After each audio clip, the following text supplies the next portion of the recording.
perdin la por, perquè hi ha molta por també a tot el que és el cloud computing o el que són processos d'emmagatzemament de dades, més enllà d'on jo físicament puc veure que tinc la informació. Tot això es va perdent, evidentment, però és una tasca i és una tasca important a nivell formatiu que tenim.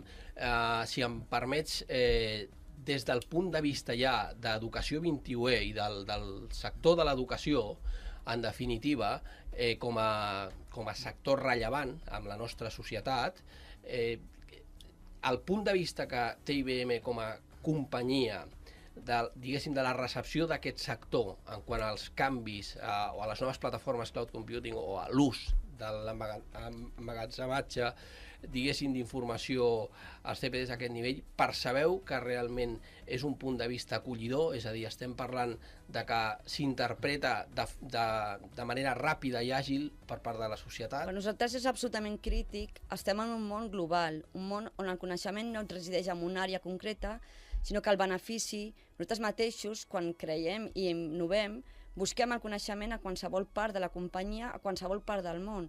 Un món on tenim que incorporar països totalment que no coneixíem fa 2 o 3 anys. Un continent per explotar, estem parlant d'Àfrica. Àfrica té accés a un coneixement, tenim coneixements històrics, però el tenim que posar tot a l'abast. Per tant, la col·laboració es té que poder facilitar. I què és important? Que no sigui una barrera d'entrada, que sigui molt fàcil accedir, que sigui molt fàcil compartir, que jo pugui crear i al mateix moment que jo estic creant pugui compartir amb tu la meva idea, que tu puguis criticar-la i que puguem demanar en un moment determinat qui més ha pensat en aquest concepte.